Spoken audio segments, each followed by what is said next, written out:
হে যুবক, তোমরা যখন বিয়ের উপযুক্ত হবে তোমরা তখন কি করে ফেলবে? বিয়ে করে ফেলবে।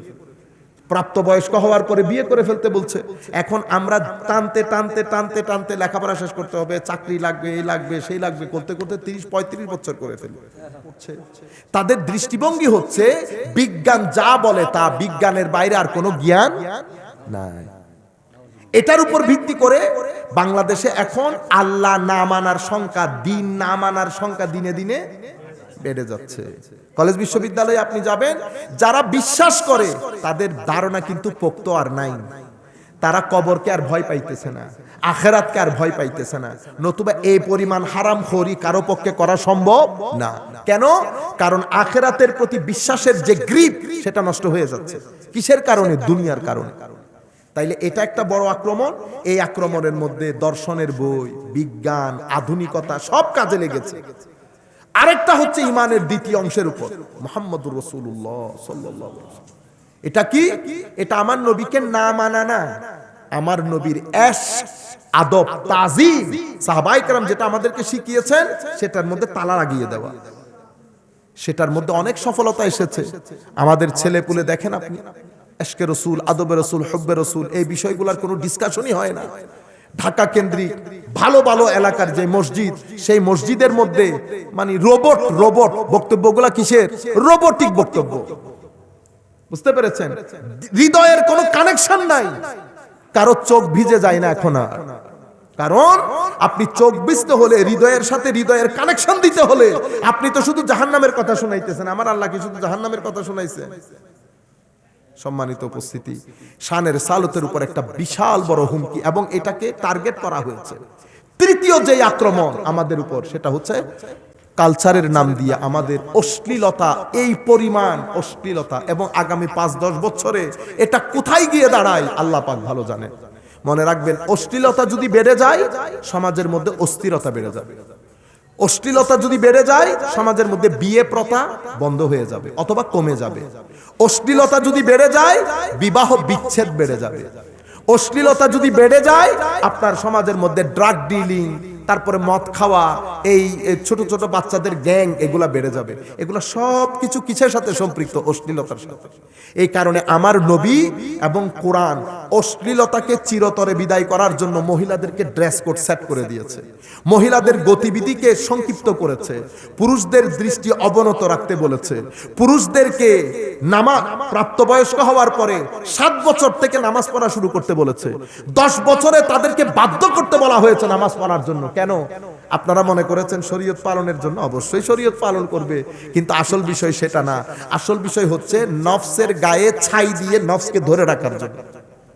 এরপরে যখন যুবক হবেন তখন আমার নবী বলছেন, ইয়া মাশারাশ শাবাব মান ইসতাতা মিনকুমুল বাআ ফালিয়াতাযাওয়াজ ফাইন্নাহু ফালিয়াতাযাওয়াজ। হে যুবক, তোমরা যখন বিয়ের উপযুক্ত হবে তোমরা তখন কি করে ফেলবে? বিয়ে করে ফেলবে। প্রাপ্তবয়স্ক হওয়ার পরে বিয়ে করে ফেলতে বলছে। এখন আমরা টানতে টানতে টানতে টানতে লেখাপড়া শেষ করতে হবে, চাকরি লাগবে, এই লাগবে, সেই লাগবে করতে করতে 30-35 বছর করে ফেলবে। 30-35 আমরা আখিরাত ছড়িয়ে দিয়েছি, নিজের মতো করে একটা দিন সেট করে নিয়েছি, নিজেকে নিজে কনভিন্স করে ফেলি। আমরা সেই দিকে আর না হাঁটি, শুধু আমি পরিস্থিতিটা আপনাদেরকে তুলে ধরতেছি। এখন এইগুলো সব অশ্লীলতা। আমার নবী সাল্লাল্লাহু আলাইহি ওয়াসাল্লাম আপনাকে লেসনও শিখিয়ে দিয়েছে, এই আন্দাজ করে দিয়েছে।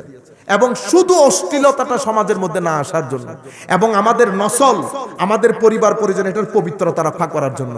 অশ্লীলতা যখন বেড়ে যাবে আপনার নসলের পবিত্রতা রক্ষা হবে না। নসল যদি পবিত্র না হয় তারা মেন্টালি ডিস্টার্বড হবে, ডিপ্রেসড হবে। হতাশা যখন বেড়ে যাবে আপনার সমাজের মধ্যে আত্মহত্যা বেড়ে যাবে। দেখছেন একটার সাথে একটা কিভাবে লিঙ্ক। যেই আপনি আবার পকেটের টুপি মাথায় তুলবেন আপনার সমাজে ক্রাইম কমে যাবে। আপনারা জানেন, এটা আমার আখেরি কথা, পৃথিবীর মধ্যে একটা বছর আছে, একটা মাস আছে বছরে, যেই মাসে পৃথিবীব্যাপী ক্রাইম একেবারে শূন্যের কোটায় চলে আসে। কোন মাস? মাহে রমজান। এটা পৃথিবীর মানুষ স্বীকার করে। কেন? ওই পকেটের টুপি মাথায় চলে আসছে। পকেটের টুপি যখন মাথায় উঠে ক্রাইম কমে গেল কেন? কারণ পৃথিবীর ক্রাইম বাড়ে কেন? আপনার নফস যখন পাগলা ঘোড়ার মতো হয়ে যাবে পৃথিবীর ক্রাইম বেড়ে যাবে। আপনি যখন রোজা রাখেন, ছাই পড়েছে, দৌড়লেন ভালো করে, এরপরে কি করলেন? পাঞ্জেগানা নামাজ পড়তেছেন, নূর পড়তেছে, কোরআন শরীফ নূর পড়তেছে, 20 রাকাত তারাবি নূর পড়তেছে। বাইরা ওইটাকে 20 রাকাত পড়তে হবে না। এটা কাজ তো শয়তান করলে সারা যাইতো, যেহেতু আল্লাযী ইউয়াসবিসু ফি সুদুরিন নাস। আপনি কেন মিনাল জিন্নাতি ওয়ান নাসের মধ্যে চলে আসলেন? ওয়াসওয়াসা দিয়ে নামাজ থেকে দূরে রাখা তো শয়তানের কাজ, এটা আপনি করবেন কেন? আমার ভাই, আমি আপনাকে শয়তান বলতেছি না, কিন্তু আমি বলতে চাচ্ছি এই কাজ আপনি করবেন কেন? তো নূর যখন করেছে, রু শক্তিশালী হয়ে গেছে না? রু যখন শক্তিশালী হয়ে গেছে, ঈমানের মধ্যে গায়রত চলে এসেছে। ঈমানের গায়রত আসার দে আপনার সমাজের মধ্যে ক্রাইম রেট নিচে চলে গেছে। পুলিশ, আমাদের পুলিশ বলেন, ল এনফোর্সমেন্ট এজেন্সি বলেন, কোর্ট তো আরামসে ঘুমাইতো ভাই। পুলিশের সেই ধরনের বাগদৌর আর থাকে না। আমাদের এই যে কি গুটি কতগুলা পাচার করে না, সেই পাচারও বন্ধ হয়ে যায়। এলাকার মধ্যে ছেলেরা যে জিনিসগুলা করে সেগুলোও বন্ধ হয়ে যায়। সেই কারণে নামাজ, তসবিহ, কোরআন, মাদ্রাসা, খানেকা এগুলাকে অ্যাক্টিভ রাখতে হয় জাতির ক্রাইম রেট নিচে নামানোর জন্য। ঢাকা বিশ্ববিদ্যালয় দিয়ে ক্রাইম রেট নিচে নামে না, খানেকা দিয়ে নামে, মাদ্রাসা দিয়ে নামে। সভ্য করার জন্য, একটা জাতিকে সভ্য করার জন্য, স্বাধীনতাকে রক্ষা করার জন্য। রক্ষা করা অনেক কঠিন বলছি না? কেন কঠিন? কারণ স্বাধীনতার রক্ষা করার ক্ষেত্রে গন্ডগোলটা সৃষ্টি করে নফস। সে সবার সম্পত্তি খেয়ে ফেলতে চায়, সে আরেকজনের অধিকার হনন করতে চায়, আপনাকে ঠকাইতে চায়। যখন ঠকাবো, স্বাধীনতা ডিস্টার্ব হবে। তো ঠকানির জন্য আপনার নফসকে কাবু করতে হয়। এই কাবু করা কে শিখায়? এ খানেকা থেকে, এটা মাদ্রাসা থেকে শিখায়। আপনি বুঝতে ভুল করেছেন, আপনি শুধু শুধু। আর আমাদের এই মাদ্রাসার মধ্যে এখন আমাদের তো, আমি এক মাদ্রাসার কথা বলতেছি না, সবার মাদ্রাসার কথা বলতেছি। আপনারা যারা যেখান থেকে বসে শুনতেছেন, আল্লাহর ওয়াস্তে মাদ্রাসার মধ্যে এক কেন্দ্রিক লেখাপড়া ছেড়ে দেন। এ কাফের, এ মুশরিক, এ বেদাতি। আপনি যদি একটা ছেলেকে শুরু থেকে এগুলা পড়াই পড়াই বড় করেন, বাংলাদেশের মধ্যে এটা আরেকটা বাংলাদেশ হচ্ছে না? হ্যাঁ, আমাদের বাইরা। আর এরপরে আপনি গামলা একটা দিছেন, 5টা বাজে। আমি একবার কিশোরগঞ্জ গেছি, দেখি ছেলেরা লাইন ধরে বাত তুলতে যাইতেছে। আমি তো কোনোদিন দেখিও না এগুলো। আমি বলতেছি ঘটনা কি, এরা আইলে আইলে এভাবে হাঁটতেছে কেন? আমার সাথে আমাদের ছেলে ছিল, ঢাকা ইউনিভার্সিটির ছাত্র, আমাদের ছাত্র বলতেছে, হুজুর এরা ভাত তুলতে যাচ্ছে। বিশ্বাস করেন আমার রাতে ঘুম আসে নাই। আমার নবীর এলমে দিন পরে ছাত্ররা মাইনচের বাসায় গিয়ে যদি ভাত তুলে, এর মাধ্যমে আর যাই হোক দিনের খেদমত হয়। যদি দিনের খেদমত হতো, আমার নবী আলে বাইতে রসুলের জন্য সদকা, জাকাত, ফিতরা হারাম করে দিছে না কেন? কারণ এগুলা খাওয়ার পরে গায়রত থাকে না। আপনি তখন সোসাইটির মানুষের চোখে চোখ রেখে কথা বলতে পারবেন না, যেটা আমি পারতেছি। কেন? কারণ আমার অসুবিধা হচ্ছে না। কারণ আপনি যে অ্যাঙ্গেল থেকে দাঁড়িয়ে কথা বলতেছেন, ওই অ্যাঙ্গেল থেকে আমারও আছে। বুঝতে পারতেছেন? এই জন্য আল্লামা ইকবাল কি বলেছে, গলা তো গোটি দিয়া আহলে মাদ্রাসা নে তেরা, কাহা সে আয়ে সাদা লা ইলাহা ইল্লাল্লাহ। মাদ্রাসায় পড়ে সদকা ফিতরা খায়ে তোমার গলা বন্ধ হয়ে গেছে, তোমাকে মুখ দিয়ে কেমনে লা ইলাহা ইল্লাল্লাহ বের হবে? আপনি যে লা ইলাহা ইল্লাল্লাহ বলতেছেন, উনি ওই লা ইলাহা ইল্লাল্লাহর কথা বলতেছেন না। উনি লা ইলাহা, কোনো মাবুদ নাই, আই ডোন্ট কেয়ার এনিবডি ইল্লাল্লাহ, কেয়ার একমাত্র আল্লাহ, ঝুঁকলে আল্লাহর জন্য। এই গায়রত, এই খুদদারি কখন আসবে? যখন আপনার ভিতরে সদকা, জাকাত, ফিতরার টাকা থাকবে না। তো আপনি যখন, এই জন্য আপনারা কি করেন, এই ছেলেগুলাকে আমরা মানুষ করি, মানুষ করে আমরা আমাদের স্বার্থে ব্যবহার করি। আমরা আমাদের স্বার্থে ব্যবহার করি, অনেক সময় অনেক অনেক স্বার্থে ব্যবহার করি। এরপরে ওনারা যখন বের হন, তো ওনারা সত্য জানার পরেও জায়গা থেকে বের হইতে পারে না। কেন? কারণ এখানে চাকরিগুলা কি নির্ভর? প্ল্যাটফর্ম নির্ভর। আমি যদি প্ল্যাটফর্মের সাথে লেগে না থাকি, চাকরি পাবো না, খেতাবত পাবো না, ইমামত পাবো না, দাওয়াত পাবো না।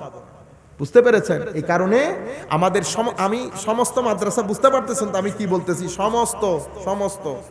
সমস্ত মাদ্রাসা, যেখানে যেখানে আপনারা মাদ্রাসা করেছেন, সেই মাদ্রাসাগুলা লেখাপড়া সরকার চেক করা দরকার, এবং আধুনিক শিক্ষা যাওয়া দরকার, ইংরেজি শিক্ষা দরকার, বিজ্ঞান শিক্ষা দরকার, ঠিক আছে, আধ্যাত্মবাদ শিক্ষা দরকার। এখন আপনি ইংরেজি পড়ান না, বিজ্ঞান পড়ান না, আধ্যাত্মবাদ পড়ান না, পড়ায়। এরপরে হাদিস শরীফ পড়াইতে যখন বসেন, আমার নবী সম্মান আসলে ঠাস ঠাস সামনের দিকে চলে যান। বুঝতে পেরেছেন? আর আপনি শুধু বেদাত বেদাত বেদাত। আল্লামা সাইফুল আজম আজাদ সাহেব, উনি বেদাতি আলেম, উনি মুশরিক, এতে এরকম ছেলেটা শুরু থেকে কি হয়ে গেছে? শর্ট মাইন্ডেড হয়ে গেছে। এই যখন সোসাইটিতে পরে আসছে, সোসাইটির সাথে অ্যাডজাস্ট করতে পারতেছে না সে। নতুবা গোড়া নিয়ে আপনি কেন দৌড়াইছেন?